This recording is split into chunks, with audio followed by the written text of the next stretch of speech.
Halo, hari ini bersama-sama kita akan memecahkan kasus misterius. Ini telah mengejutkan Amerika. Di tahun 90-an abad ke-21, seorang pembunuh berantai yang berjalan-jalan seperti hantu telah menyebarkan teror di banyak negara bagian. Dia tidak hanya melakukan kejahatan, tetapi juga secara terang-terangan mengirim surat tantangan ke pengadilan dan pers. Setiap huruf disertai dengan gambar. Wajah tersenyum penuh setan, seolah-olah mereka mengejek impotensi pihak berwenang. Orang ini disebut pembunuh senyum. Jadi, siapa dia? Bisakah polisi mencari tahu apa yang terjadi? Selanjutnya, kita akan kembali ke masa lalu hingga 21 Januari tahun 1990. Untuk mengetahui detail insiden tersebut, 21 Januari tahun 1990, hari Minggu yang suram. Langit Portland, Oregon, tertutup abu-abu tebal seolah-olah akan jatuh. Taunj Bennett, seorang siswa berusia 23 tahun dengan jas hujan. Kenakan tas Anda dan tinggalkan rumah. Dia bertemu denganmu di bar lokal untuk menikmati shot santai di akhir pekan. Taunj adalah seorang gadis berjiwa bebas yang tinggal bersama ibunya di Portland. Kota ini terkenal dengan iklim 4 musimnya. Musim dingin yang basah, banyak hujan. Musim panas dan kering. Portland juga dikenal sebagai kota mawar. Tempat ini sangat cocok untuk tumbuh bunga yang indah ini. Satu poin lagi, bahwa Portland dicintai. Ini adalah tingkat kejahatan yang rendah. Taunja sering keluar ke bar, dan ibunya juga tidak terlalu khawatir tentang itu. Namun, Taunja tidak pulang malam itu. Awalnya, ibunya tidak banyak berpikir. Hanya berpikir bahwa gadis-gadis bahagia harus tidur di rumah Anda. Karena ini pernah terjadi sebelumnya. Tapi, keesokan harinya, Taunja tetap diam. Sang ibu mulai khawatir. Perasaan tidak sehat muncul di hatiku. Dia buru-buru menelepon teman putrinya untuk mengetahui situasinya.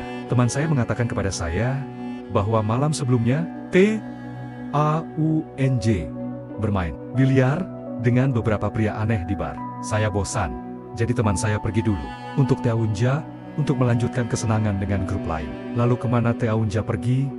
Dia tidak tahu. Setelah mendengarkan ibu Taunja menjadi semakin gelisah, ketakutan samar-samar mulai merayap di benaknya.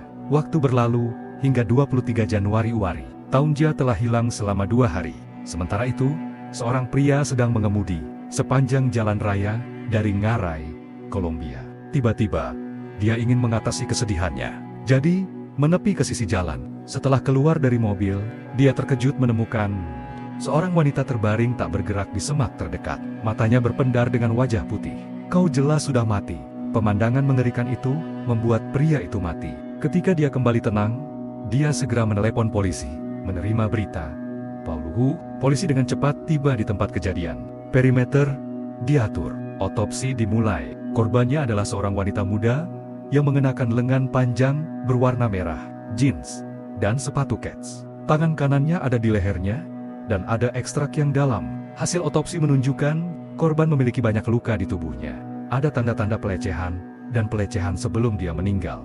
Penyebab kematiannya adalah sesak napas. Waktu kematian sekitar 2 hari sebelumnya. Identitas korban belum ditentukan. Di tempat kejadian perkara, polisi tidak menemukan senjata itu, serta materi apapun. Anda dapat membuktikan identitas gadis itu. Satu-satunya petunjuk adalah sobekan kain dari jeans korban.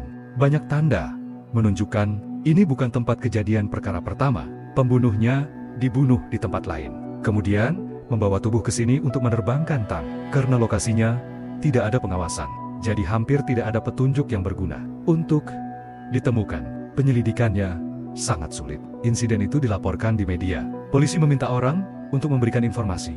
Ibu Taunja menonton berita di TV. Saya merasakan ketidakamanan yang mengerikan. Pakaian korban itu persis apa yang dikenakan putri Anda. Dia bergegas menghubungi polisi. Setelah identifikasi, identitas korban telah dikonfirmasi. Ini adalah Taunj. Dikenal, Taunja adalah gadis dinamis yang suka berteman. Berdasarkan informasi orang tua yang diberikan oleh Taunja, kemana Taunja pergi hari itu? Ini sebuah bar, Deckard Interstate 5. Kata teman Taunja, aku melihatmu bermain biliar dengan beberapa pria aneh. Polisi menemukan teman Taunja.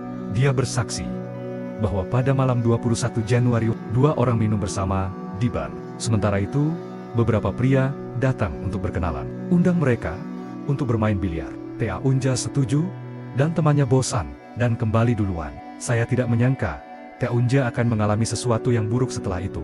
Mari kita lihat petanya. Ini adalah lokasi bar tempat Taeunja menghilang. Disinilah mayat itu ditemukan. Kedua lokasi tersebut berjarak 74 km, yang jaraknya cukup jauh.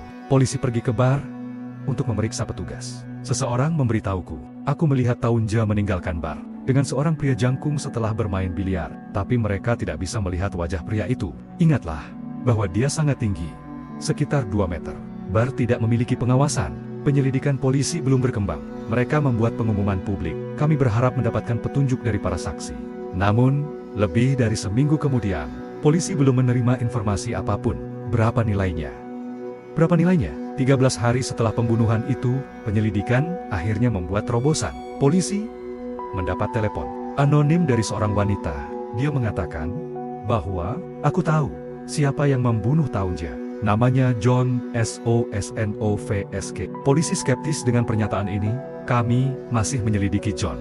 Sesuai dengan informasi yang dikumpulkan, John 39 tahun. Dia ditangkap beberapa kali karena mengemudi dalam keadaan mabuk. Selama beberapa tahun terakhir, dia tidak memiliki pekerjaan yang stabil. Ada reputasi buruk di daerah tersebut. Selama investigasi, wanita tak dikenal itu, saya membuat 2 panggilan lagi. Dia mendesak polisi untuk segera menangkap John. Di bawah interogasi polisi, wanita itu akhirnya mengungkapkan identitasnya. Namanya Laverne. John yang dia tuduh itu pacarmu yang masih hidup saat ini. Laverne, 58, telah memiliki 2 suami, tapi mereka berdua meninggal karena sakit. Dia mengatakan kepada polisi bahwa John adalah monster. Dia membual kepadamu tentang hal itu. Siapa yang menculik Taeunja di tempat peristirahatan di Interstate 5 di Portland. Kemudian, dia memberi Taeunja ke situs bersejarah yang disebut Rumah Vista, tempat bagi pengunjung untuk beristirahat sementara. Malam harinya tempat ini hampir kosong, di mana John menginvasi Taeunja dan mencekiknya sampai mati dengan tali. Dia akhirnya mengemudi ke Ngarai, Kolombia, dan membuang tubuhnya di semek-semek pinggir jalan. Laverne beri polisi selembar kertas dengan nama mereka di atasnya, Taeunja, dan beberapa kata yang membingungkan. Tulisan di selembar kertas sangat mirip dengan tulisan John Johan. Polisi segera menemui John untuk dimintai keterangan. Namun, dia bersikeras bahwa dia tidak bersalah, dan anggap itu semua karena si pacar memfitnah. Kemudian, dia setuju untuk mengikuti tes pendeteksi kebohongan. Atas permintaan polisi, dalam proses menjawab pertanyaan terkait Taeunja, detak jantung dan laju napasnya meningkat. Hasil tes menunjukkan dia tidak jujur. Namun, menurut hukum, hasil tes kebohongan hanya untuk referensi. Karena kurangnya bukti, polisi terpaksa membebaskan John. Lalu, Laverne terus memberikan bukti penting. Dia mengulurkan selembar kain kompang camping dan berkata, ini adalah selembar kain yang John sobek dari jeans Taeunja untuk membuat barang rampasan. Polisi memeriksa kain dan memperhatikan bentuk dan ukurannya sangat mirip dengan sobek celana jeans Taeunja. Mereka mengirim kain ke lab untuk dianalisis lebih lanjut. Selanjutnya, polisi diam-diam memasang alat perekam pada orang-orang. Laverne berharap dia bisa mengekstrak informasi tentang kasus Taeunja dari John dalam percakapan. Tapi, John itu licik. Dia tidak mengakui apapun. Tidak lama kemudian, hasil tes sepotong kain dari lab juga dikirim kembali. Sepotong kain yang Laverne persediaan tidak cocok dengan kain jeans Taeunja. Laverne dicurigai memalsukan bukti. Meski begitu, polisi masih yakin John adalah tersangka utama. Tetapi dalam proses penyelidikan lebih lanjut, mereka masih belum menemukan bukti pasti. Selama ini, polisi tidak sengaja mengetahuinya. Mengapa Laverne menuduh John? Itu karena hubungan mereka penuh kekerasan. John sering mabuk dan memukuli Laverne. Laverne ingin putus berkali-kali, tapi John tidak setuju. Mungkin Laverne ingin mengakhiri hubungan ini sepenuhnya. Dia menuduh John dalam kasus Taeunja. Keluar, ada titik yang meragukan dalam kesaksian Laverne. Dia mengatakan bahwa tempat terakhir Taeunja tampaknya berada di tempat peristirahatan di Interstate kelima. Ini agak aneh. Menurut staf bar, Taeunja ditemani oleh seorang pria jangkung. Tapi orang itu bukan John. Polisi belum bergerak. Laverne tiba-tiba memberikan informasi yang mengejutkan. Dia mengakui dia terlibat dalam pembunuhan Taeunja. Kesaksian Laverne pada malam kejahatan. Dia dan John berhenti untuk istirahat di tempat peristirahatan. di Interstate 5 di Portland. Secara kebetulan bertemu Taunja, seorang gadis muda yang cantik. John berinisiatif untuk berkenalan. Setelah percakapan, John menawarkan untuk membawa pulang Taunja dan Tonja setuju tanpa ragu-ragu. Ketiganya masuk ke dalam mobil. Di jalan, John berniat buruk dan langsung pergi ke rumah Vista. Laverne asli. Saya pikir John hanya bercanda. Aku ingin menakut-nakuti gadis muda itu sedikit, tapi kemudian hal-hal di luar kendali Anda. John menarik Tom keluar ke rumah Vista dan menyerbunya. Laverne berdiri dan menyaksikan semuanya. Setelah invasi, Taunja pingsan dan mengatakan akan melapor ke polisi.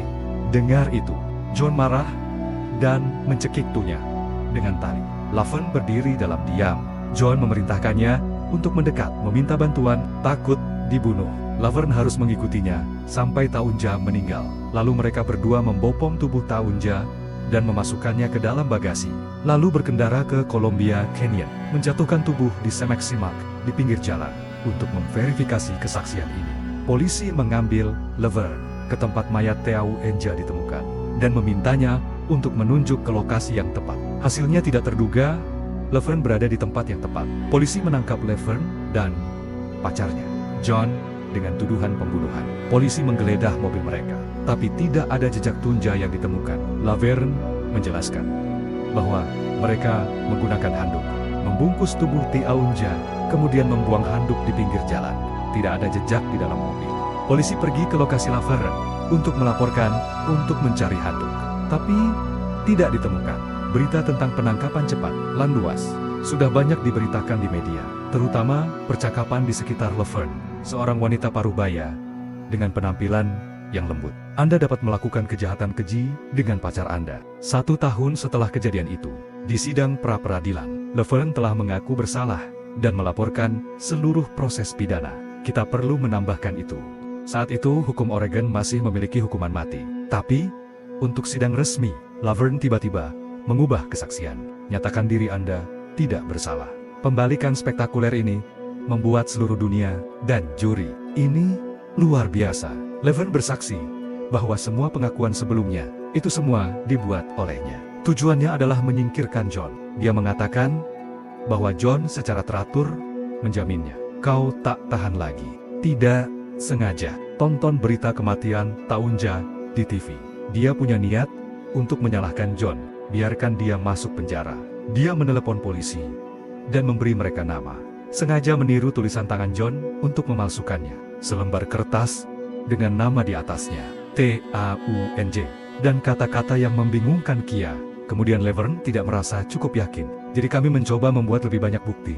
Dia memikirkan kain robek di celana jeans Taunja oleh T6 dan pers. Dia sedang menonton dengan hati-hati ukuran dan bentuk potongan kain. Akhirnya, dia menemukan celana jeans tua. Cucu perempuan memiliki bahan yang sama.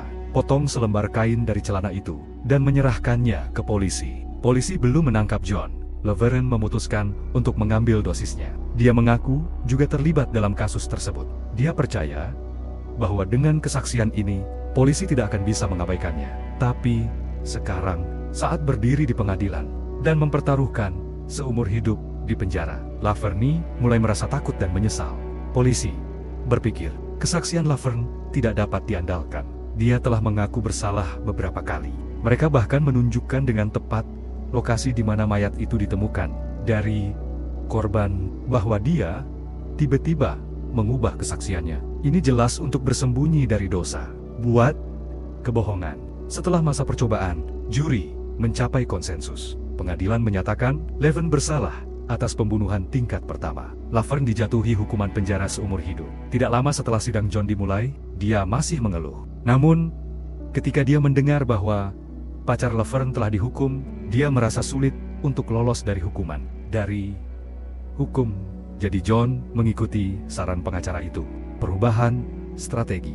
Penggunaan alasan non-kontroversial ini adalah semacam pertahanan di sana. Terdakwa tidak mengaku bersalah atau menyangkal kejahatan tersebut, tapi jangan membantah tuduhan itu.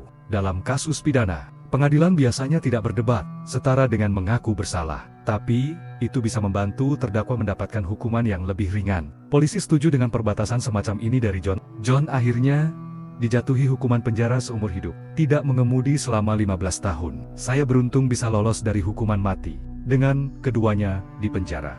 Polisi mengira kasus itu sudah ditutup, tapi mereka tidak mengharapkan itu. Tantangan sebenarnya baru saja dimulai. Pada bulan Maret tahun 1991, hal aneh terjadi di Montana. Di toilet taman truk, orang-orang telah menemukan grafiti terkait kasus Tonja. Orang itu menulis sebuah kalimat.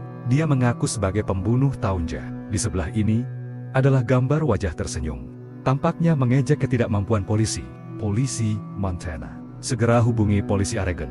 Kedua belah pihak berpikir bahwa ini hanya lelucon jahat orang lain. Kasus Tonja membuat heboh. Mungkin orang ini hanya ingin menggunakannya untuk mendapatkan perhatian. Hanya dengan gambar grafiti tidak bisa membuktikan apa-apa. Waktu berlalu hingga Maret tahun 1994, 4 tahun setelah kasus Tonja, pengadilan di Oregon menerima surat yang ditulis tangan anonim, yang menulis dengan nada provokatif, pernyataan, "Saya adalah pelaku sebenarnya dari kasus Tonja." Dalam suratnya, ia menjelaskan prosesnya secara rinci.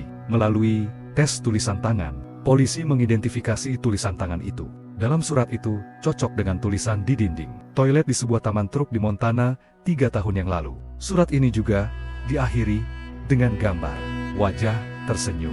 Hal ini membuat polisi mulai memperhatikan. Beberapa waktu kemudian, sebuah surat kabar di Montana. Aku juga menerima surat serupa. Surat itu juga memiliki gambar wajah tersenyum. Isi surat itu tidak hanya mengacu pada Tonja. Ini juga menjelaskan lokasi mayat 6 wanita lainnya. Penulis surat itu juga mengatakan bahwa dia bisa mengaku kapan saja. Surat kabar itu segera melaporkan kejadian itu ke polisi. Setelah investigasi, polisi menemukan ini, lokasi yang disebutkan dalam surat itu. Itu semua adalah adegan pembunuhan yang belum terpecahkan. Ada juga kasus yang tertunda, media dengan cepat melaporkan kejadian tersebut. Sebut misteri ini, pembunuh senyum. Awalnya mereka hanya menganggap itu cerita yang aneh. Tapi setelah polisi mengumumkan itu, pembunuh senyum bisa menjadi pembunuh berantai. Publik mulai bingung. Simbol sesederhana wajah tersenyum itu adalah simbol kepolosan. Sekarang telah menjadi tanda-tanda seorang pembunuh berantai, mengirim teror ke semua orang. Tekanan di pundak petugas polisi karena kurangnya petunjuk. Investigasi belum membuat terobosan. Tidak sampai setahun kemudian, kasus itu tiba-tiba berubah. Maret tahun 1995, tubuh Julie Winningham, 41 tahun, itu dihasilkan di Sumac Simek, di Ngaray, Kolombia. Korban telanjang dan meninggal. Polisi menutup tempat kejadian, tapi aku tidak menemukan petunjuk berharga. Ini bukan tempat kejadian perkara pertama. Otopsi menunjukkan korban diperkosa sebelum meninggal. Di wajah dan leher ada bekas pita perekat, bahwa korban disumpal dengan pita perekat. Penyebab kematiannya adalah sesak napas. Ibu korban mengingatnya sekitar setengah bulan yang lalu. Di pagi hari, putrinya menuntun seorang pria jangkung pulang. Pria itu menyebut dirinya Chris, seorang supir truk. Putrinya mengatakan bahwa 2 orang berkencan dan berencana untuk menikah. Tapi kemudian, Chris tidak pernah datang ke rumah mereka lagi. Kemudian, putrinya hilang. Sampai polisi datang. Kasus Julie. Hal itu mengingatkan polisi pada kasus Tonja Extreme 5 tahun yang lalu. Tonja juga diculik oleh seorang pria jangkung. Lebih kebetulan, kedua mayat itu ditemukan di dekat Ngaray, Kolombia. Hal ini membuat polisi curiga bahwa seorang pria bernama Chris itu pembunuh sebenarnya. Penyelidikan polisi menemukan bahwa Julie menjual mobilnya di pasar mobil bekas sebelum hilang. Dan pembelinya adalah Chris, pacarnya. Polisi menemukan kontrak antara keduanya. Nama pembelinya bukan Chris, itu Keith Hunter Johnson. Keith, 40 tahun, warga negara Kanada, bekerja sebagai supir truk untuk perusahaan truk. Dia sering berpindah antar negara. Operasi tidak diperbaiki. Keith adalah pekerja keras tanpa catatan kriminal. Tingginya mengesankan hingga 2 meter. Karena tidak ada bukti nyata, polisi tidak mau membuat tersangka khawatir. Mereka diam-diam menghubungi perusahaan pelayaran tempat Keith bekerja. Dia saat ini berada di Chicago. Pemberhentian berikutnya adalah New Mexico. Polisi sedang dalam perjalanan ke New Mexico. Saat melihat polisi, Keith tercengang. Wajahnya pucat. Polisi membawanya ke kantor untuk diinterogasi dan pengambilan sampel DNA. Interogasi berlangsung selama 5 jam. Akui memiliki hubungan dengan Julie, tapi hubungan mereka tidak berkelanjutan. Kalian berdua sering berdebat. Terakhir kali yang melihat Julie sudah lebih dari sebulan yang lalu. Mereka sedang duduk di dalam truk. Ada argumen tentang beberapa hal kecil. Julie bersikeras untuk keluar dari mobil. dan dia harus setuju. Kemudian Julie pergi dan tidak kembali berhubungan. Sibuk bekerja, dia juga tidak aktif menghubungimu. Meskipun Keith mencoba menghilangkan keraguan tentang dirinya sendiri, tapi polisi memperhatikan poin mencurigakan dalam kesaksiannya. Keith sepertinya tidak peduli dengan Julie. Aku tak menanyakan keadaannya, padahal ini seperti berbicara tentang orang asing. Karena tidak ada bukti, polisi harus meninggalkan Keith pergi setelah wawancara berakhir. Sebelum Keith pergi, seorang petugas polisi memberinya kartu nama, ada nomor telepon, dan berbicara dengan makna yang dalam. Hubungi saya dalam waktu seminggu sampai saat itu. Kami menghapus Anda dari daftar tersangka, atau fokus menyelidikimu. Kata-kata petugas polisi berhasil. Beberapa hari kemudian, Keith meneleponnya, tapi hanya kalimat singkat. Kau? Benar, aku ingin menyerahkan diri, dan menutup telepon. Sebelum menghubungi polisi, Keith mengalami perjuangan ideologis yang sangat panjang. Mereka bahkan berpikir untuk melakukan sesuatu yang bodoh. Tapi akhirnya, dia memutuskan untuk menyerahkan diri. Saya berharap untuk dimaafkan.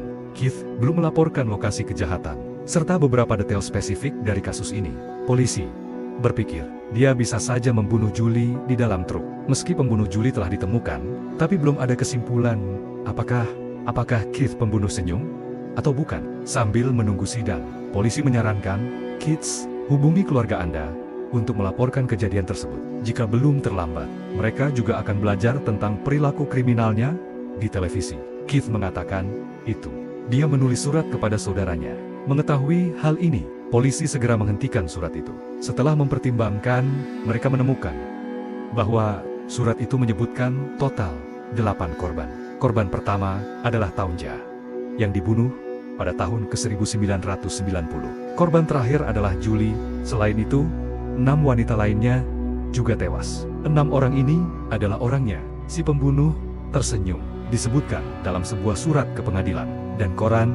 Sebelum itu, polisi mengambil sampel DNA dari surat-surat itu dan bandingkan dengan DNA Keith. Hasilnya sama persis. Ternyata, huruf tantangan semuanya ditulis oleh Keith. Tidak diragukan lagi, dia adalah pembunuh senyum. Polisi telah mencari begitu lama, di hadapan bukti tak terbantahkan. Keith akhirnya mengakui seluruh kejahatannya. Dia melakukan kejahatan di seluruh negeri. 6 korban lainnya berasal dari negara bagian yang berbeda. Berita tentang senyum pembunuh dari internet cepat di seluruh negeri. Semuanya segera. Ingat, Laverne dan John yang salah dihukum dalam kasus Taunja dan sedang menjalani hukuman seumur hidup. Mereka sudah dipenjara selama 4 tahun sekarang.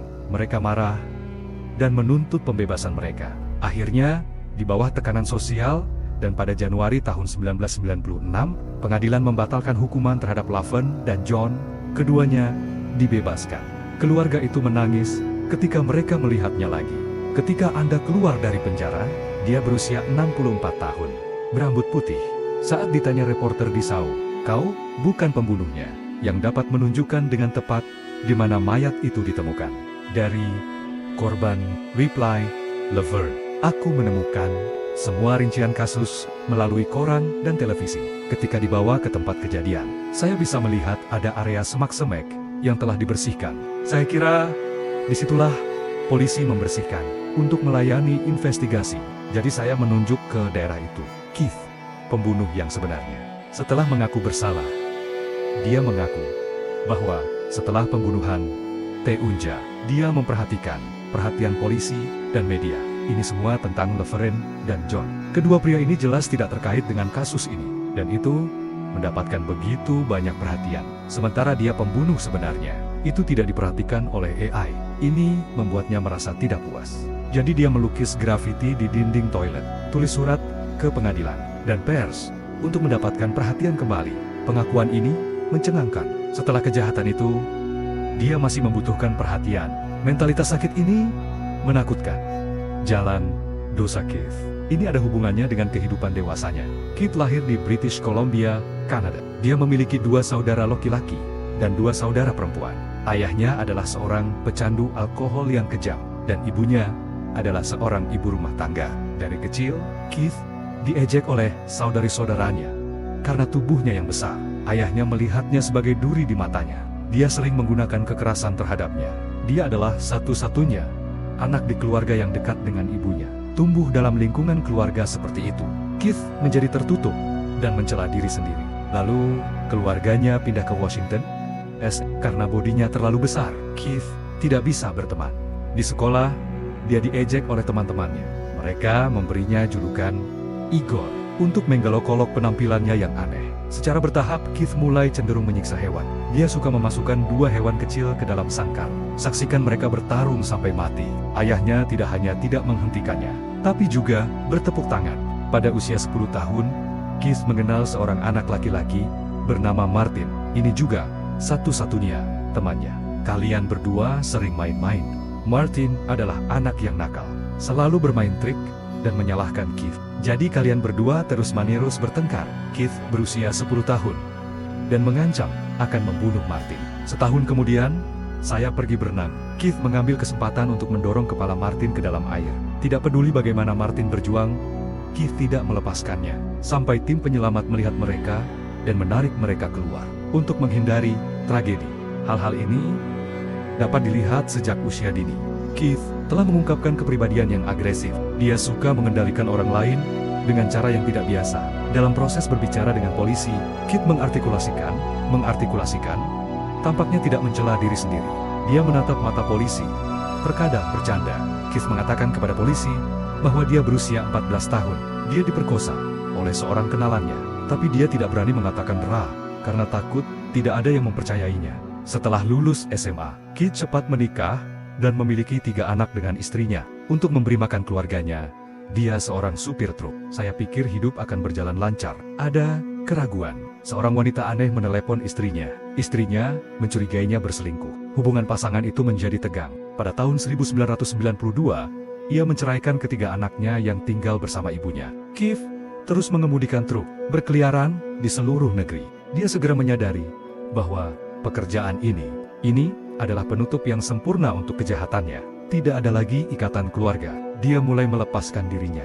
Pada tahun 1990, pada usia 35, ia bertemu Taunja, seorang gadis muda yang cantik. Di sebuah bar di Portland, Oregon, dia bermain biliar denganmu. Kemudian memancingnya kembali ke penginapannya dan melanggarnya. Kemudian 2 orang bertengkar, yang mencekik Tunja sampai mati dengan tali. Ia melempar tubuh Taunja ke semak-semak pinggir jalan, melempar tasnya, payungnya, dan barang-barang lainnya ke sungai, lalu tinggalkan Oregon. Ini adalah pertama kalinya Keith melakukan kejahatan. Dia gugup, sekaligus bersemangat. Perasaan ini belum pernah terjadi sebelumnya. Beri dia kepuasan tertinggi.